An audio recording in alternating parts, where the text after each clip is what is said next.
Ayun. So, hello, GM.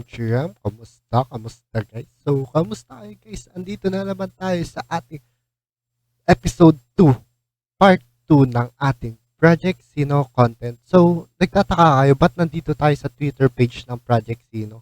So, makikita natin dito yung Twitter page nila. So, quick pros lang, guys. So, sa mga hindi pa nakaka-follow dyan, so guys, follow nyo na ang kanilang Twitter page na Project Sino. So, at Project Sino's underscore GLB. So, yun guys. Follow nyo na to guys. Madami dito news and updates about Project Sino. So, ano na nga, bakit nga tayo nandito sa ating Twitter page ng Project Sino? So, pupunta tayo guys. Pupunta tayo sa updates. Ayun na nga sinasabi ko kanina. So, madaming updates dito sa site ng Project Sino kasi nandito sila nag-update Discord server, Facebook, and iba pa. So, lahat yun guys, follow. Sumali kayo sa Discord. Follow nyo yung yung kanilang Twitter. At like nyo yun, follow nyo ang kanilang FB page. At iba pa, iba pang social. So, ano yun na nga, kahapon may nangyaring maintenance. Ano nga ba ang nangyari sa maintenance? So, nag-undergo sila ng scheduled maintenance for the game and marketplace at the following date time. So, yung date and time na yun guys is 8/28/2023, Monday, 4 a.m. to 9 a.m. UTC. I think na ano to guys, na-extend to ng halos 2 hours. Pero ayun nga guys, yung update na yun para hindi masyadong mabilis ang kanilang pag-update pero maayos yung kanilang hindi masyadong magbabag or else. So, maintenance details guys, skill card and special skills balance adjustment to prepare for season 2 ng kanilang Project Sino. So guys, papauli pa ba kayo? Season 2 na ng Project Sino. So, inquires regarding Project Sino. So, makikita natin dito guys, ayan na nga, ayan na. Ayan na ang changes at yung balance sheet ng Project Sino. So, medyo, yung, nakikita nyo ba yung nakikita nyo ba yung grapper? Nakikita nyo ba? Color blue siya. Pero, ayan na nga. Papakita ko sa inyo guys. Di muna natin makikita yung yung nerf. Kasi yung tawag dito sa nerf, weekend. Then tawag sa buff dito, strengthen. So, yun na nga, yung red na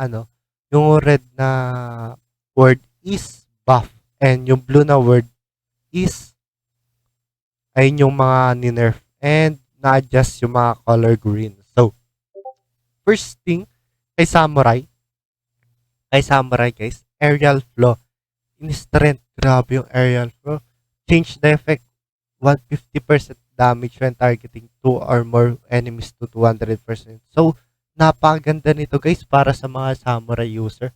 Pero, yung malis niya guys, pinahina, lower the damage effect. Pero, still, nilower lang ng kakaunti. And yung cruciform guys, pinahina din, remove the critical effect against breakers. So, ayun na nga, yung breaker kasi guys, medyo makunat yan. Kaya, tinanggal pa nila yung critical. So, pabor to sa breaker. So, ayun na nga, makikita nyo dito, Craving, Kamaitachi, Ronin, and Iron Slay. Grabe, apat na sunod-sunod yung binuff nila.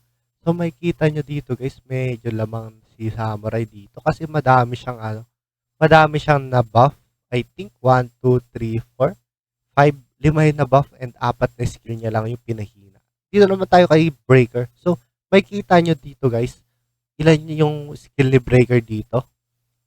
6 yung nagalaw. Grabe. In-strengthen na kagad yung damage effect. Grabe, allows action to the turn when summoned. Add an effect to increase speed. Pero ano lang naman guys, hopefully hindi masyadong lumakas si Breaker dito kasi hindi naman ako Breaker user. Haha, joke lang. So, ayun na nga, grabe, lahat strengthen. So, dito tayo kay Guardian. Ayun guys, Guardian user ako. Ayan, Guardian, grabe. Change the cooldown from 2 to 1. Grabe yung strength sa kanya. Parang hindi pinahina si Guardian. So, ayun, nandito lang tayo palagi. Kay Guardian lang tayo palagi. So, Guardian user tayo guys. Sa mga nag-Guardian dyan, shoutout sa inyo. Then, Ay kay Psychic naman, is to rin guys yung pinaka-favorite kong damage dealer ko. Yung Little Magician niya, grabe increase pa yung HP. Grabe in-increase pa. And Meteor niya, increase the HP for summon units. Ayan na nga, yung tatlo. Yung tatlong summon niya is tinaasan yung HP. Angel Heart, weekend, pinahina yung si Angel Heart. Kasi zero lang yung cooldown niya. So, kapag nabunot mo siya ulit, is hindi na kaagad makukuha mo. So, Armageddon, pinalakas. And Valkyrie, pinalakas din. Ito na si Ninja, guys. Si Ninja, ito yung pinakamabilis na sino sa balat ng lupa. Kasi grabe yung lakas na ito, guys. And napakabilis. Yung poison bombs niya, in-adjust ng kahit papano. Change poison damage from 10 to level times 1. So, I think yung poison nito is pataas ng pataas kada hit. So, makikita natin mamaya kapag gumamit tayo. Pero wala pa tayong poison. So, hopefully, mabunot natin yung poison sa mga chest natin na nakukuha. So, Ninja Stars, pinalakas. Grabe, increase to damage effect per hit. So, basically, 30 to 40 damage to nung hindi pa na-update.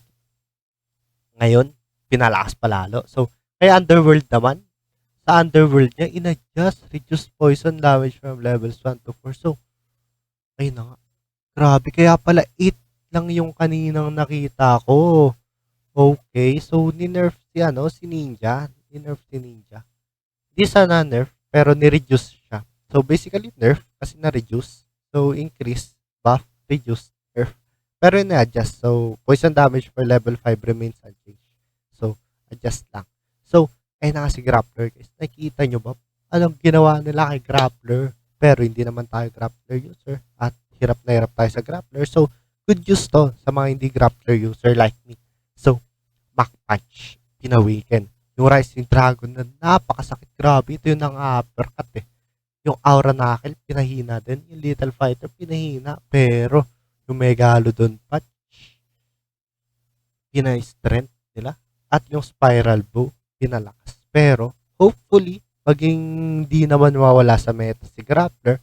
And hopefully, sana, okay lang yung pagkakaano sa kanya.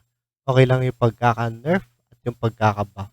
So, ayun lang, guys. So, ayun nga, nakita nyo na yung quick updates sa Project Zeno. So, ayun guys, kita-kita tayo sa next content ng ating Project Zeno. So, kita-kits, guys. So, this is Morty. So, signing out, guys. Bye-bye.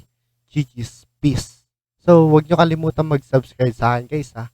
Bye-bye. See you sa next content ng Project Zeno. Bye-bye.